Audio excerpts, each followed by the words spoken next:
The exercise is a continuation of the sanitization program of the FCTA administration. So, as you know, we've started this thing about 2 or 3 weeks ago, moving from one district to another. So, it's an ongoing exercise. We're not ending here, we will continue.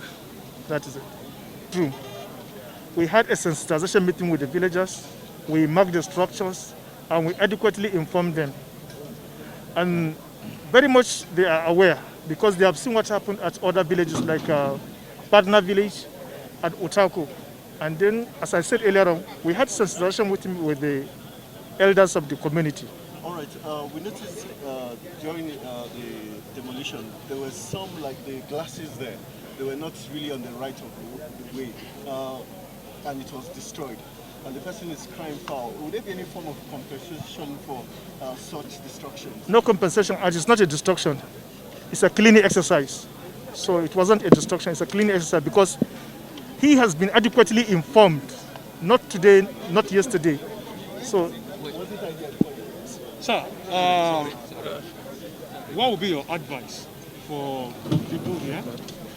My advice is that they should not build any structure for any commercial activity along this corridor, because this is supposed to be an indigenous community. But the way the population of some of these commercial activities is attracting men of the underworld and even dirtying the environment. So we have to take up measures to clean the area. That's what we are doing.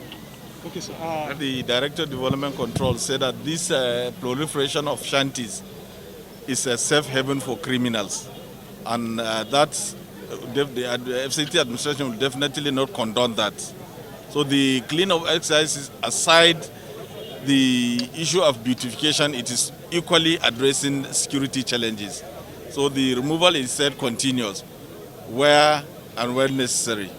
Okay, but Nigerians have said the timing of this demolition seemed not to be fair, knowing that we're just almost coming out of the COVID-19 pandemic. Wasn't that considered?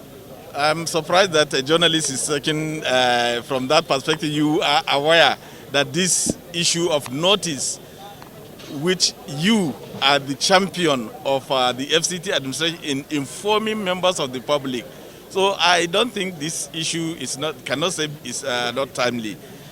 It will have been done even during the first time of Mohamed Musa Bello, but due to so many considerations, we step some of those things down, and it cannot be waited forever. Something has to be done, and this is doing at the interest of the general public. Thank you very much. Okay, for from the that. security angle, can we say this place is a threat to the security of the FCT? This is something that you have seen yourself. It does not require any further explanation. Look at that under that tree, which say that it's on daily basis that rape is taking place in that place. So that is a threat enough for this kind of shanties to be removed. Security raised. Let's get that one very clear here. The Director of Development Control and his team, if you go around the building here, some of them, like what we saw in Utako village, am I right, sir? Some places have been marked for about 8 times. One building marked for 8 times here. And the people really believe that government is not serious. Because when empathy is brought to the fore and pity is used to actually, what do you call it now, ice the cake of enforcement here, people think that government is not serious. But here, we saw that Development Control Department led by Mr. Galadima, Tamplana Galadima Mukhtar, had come here severally to issue warning. He had appealed, he had begged, he had gone around here.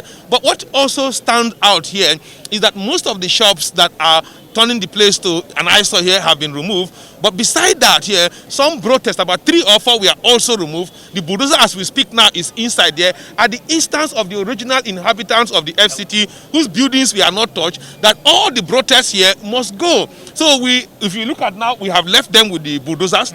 They are removing the protests on their own and their wives are shouting hallelujah.